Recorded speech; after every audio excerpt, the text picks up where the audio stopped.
Hello Sagittarius, how are you today? Today we're going to be doing a very interesting type of love reading, a very different type of love reading. And we're going to focus on the question, why does love elude me? Why does love elude Sagittarius? And a lot of people shy away from these types of readings, but I think that with deep analysis, you can take away something and incorporate it into your love life. Sometimes we have to look at our shadow side in order to make progress forward. Okay, let's get into it. Ace of Wands, Page of Swords, Justice, Death, Eight of Wands, Three of Cups, the Chariot, the Wheel of Fortune, and, just want to straighten it out, the Devil, and the Fool. Okay, so you've got a lot of major arcana energy going on here, Sagittarius. Let's take a look. When it comes to relationships, you may like to rush in a bit. You seem to be, you want to go in. You want to go into the relationship quite quickly. And I think that while you're going in, you're also always maybe looking around to see if there's anything better, even while you're contemplating a new relationship. That you never seem to focus entirely on the person that you are thinking about dating, at least in the beginning. You're always you're always scoping out the area. Is there somebody, maybe a little bit better for me before I get too committed to this one? So that could be a bit of, that's good for you, but that could be a bit challenging for somebody else. You may be quite judgmental about people, maybe based on their appearance, maybe based on a particular personality trait. You might have some very rigid ideas about what you would like to be in a relationship with. Recently, though, you may have had some kind of transformation, some kind of real transformation that maybe made you take a different look at relationships, which may be why you're here right now. Why love eludes me is not a question that, say, pulls people in who are happy in their relationship. They're not going to be asking this question of themselves.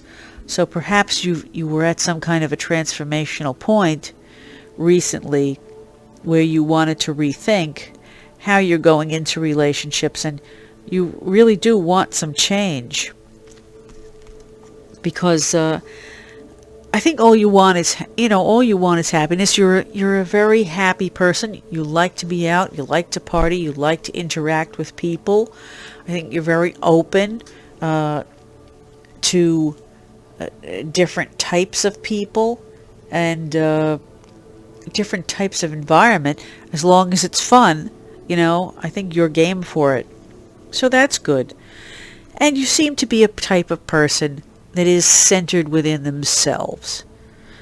Now, this, as I've noted in some other readings and talking to other people as well, sometimes when you're a centered person, you can be a little bit disarming to other people who are not so centered, and it can kind of take them off their game.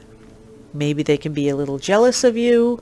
Maybe they can wonder what you're up to, because they don't have the kind of self-assurance that you do.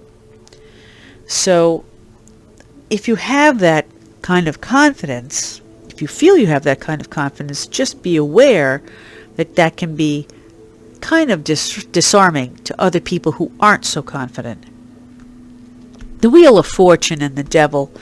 It looks like when it comes to love, sometimes maybe you make some pretty daring moves, and the Fool as well. Sometimes when it comes to love, man, you just follow your gut, you just follow your heart, you just follow your sex drive, and just kind of go off a cliff. Like maybe you don't really analyze what that relationship might do. So you might find yourself falling in with a bunch of people that, if you weren't under the spell of love, you probably wouldn't interact with. That happens a lot.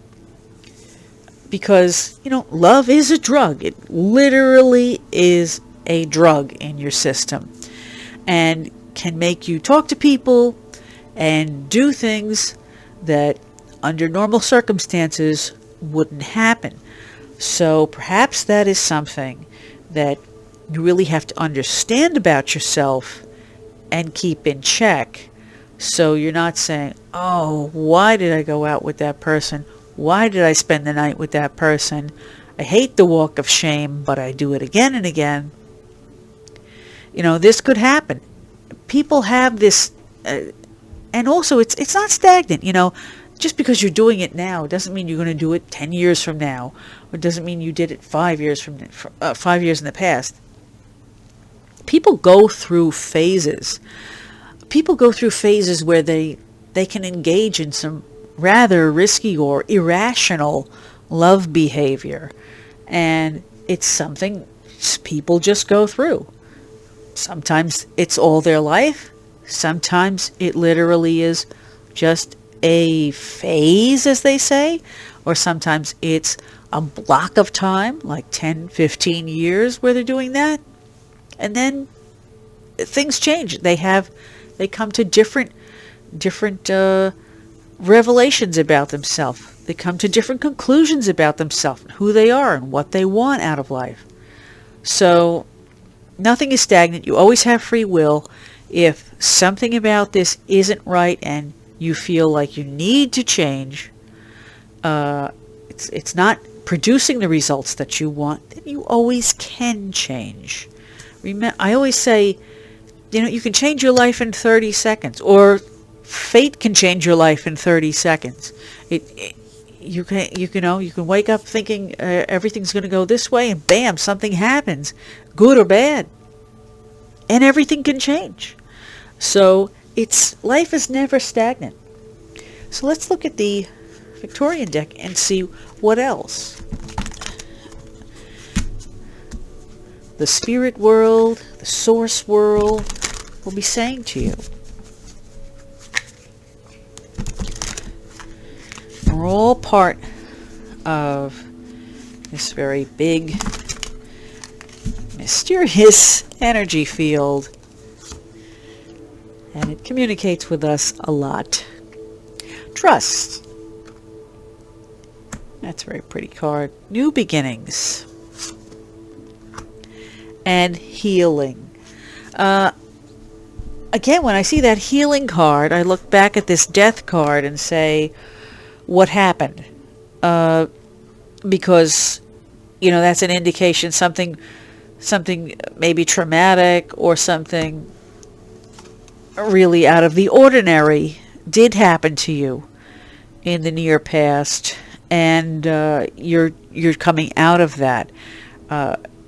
Sometimes people have been getting sick. People are right now going through such emotional trauma sometimes, and just trying to get back to who they were and not even who they were, who they will be, who they are right now, having gone through everything in the recent past, and who they will be. And that is a healing process. So you have to give yourself some time.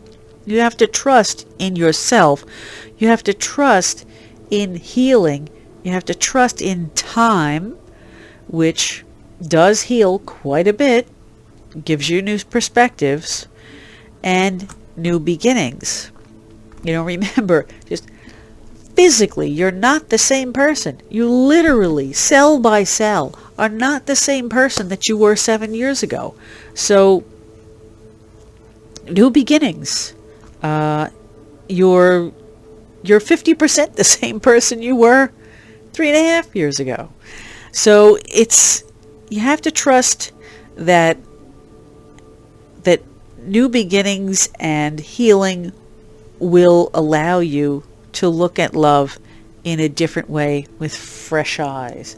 Let's take a look at these cards, these beautiful love cards.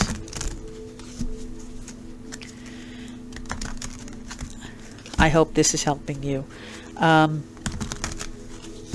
Like I said, everybody goes through periods in their love life of where things are very extreme, and then things calm down. It ebbs and flows. Okay, let's see.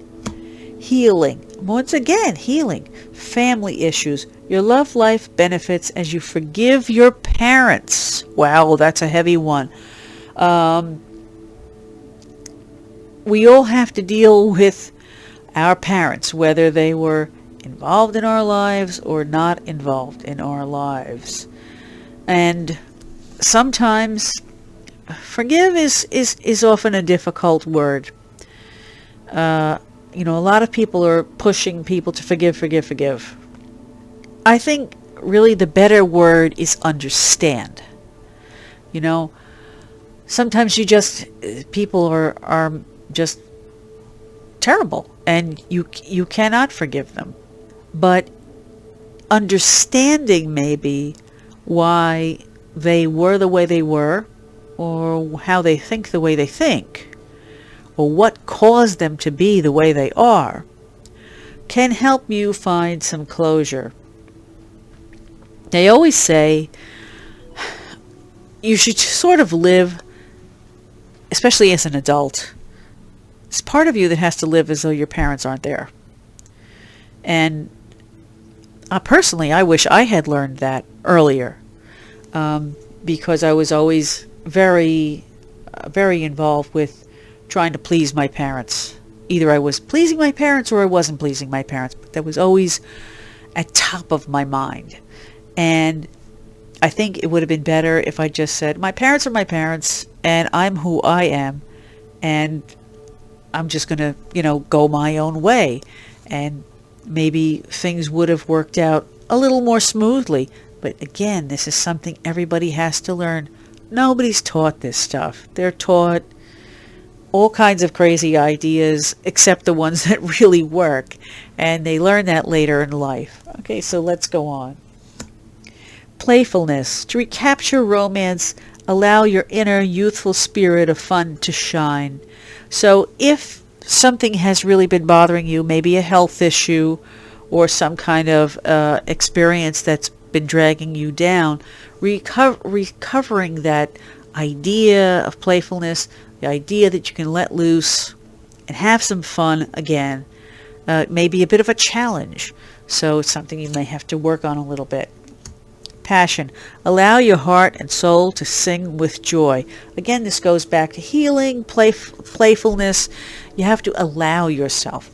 It's a certain, there's a certain sense of allowance. You have to give yourself permission to come back into the world again and come back at the level that you're happy with and that you're comfortable with and that will work for you. Okay, and the last card here is rethink and try a different way. So this is card has come up once before for another reading. It's very, very important to always, as I said, readjust, retune. Nothing is stagnant, and you can always write yourself a new story. Think out of the box. You don't have to be the person that everybody thinks you were 5 years ago. You can be somebody new. You can, you don't have to do a total personality change, but you definitely can present yourself in a different way and be accepted for it. So just trust yourself and trust what you want to do and always be authentic. Okay, Sagittarius, I think that's it for today. I want to thank you for listening. If you've watched 2 or 3 of my videos so far and you haven't yet subscribed, please do. Face it, you like it. And if you have subscribed, I thank you so much. It's so important because I have a new channel. It really is. Thank you, thank you. Join this fabulous spiritual community. The subscribers are so wonderful. Comment and like, of course, and please share with your friends. If your friend is a different sign, share their sign. I have playlists for all signs. You can binge watch the playlists. Sit down with a cup of tea, cup of coffee, or popcorn, and just watch all the videos for your sign. I also do personal readings on Fiverr under the name Sunshadow 7. So if you want a personal reading, I'm more than happy to do that for you. All right, thank you so much for watching. Thank you so much for subscribing and liking. Have a wonderful day, and I wish you much peace and much love. Thank you for watching.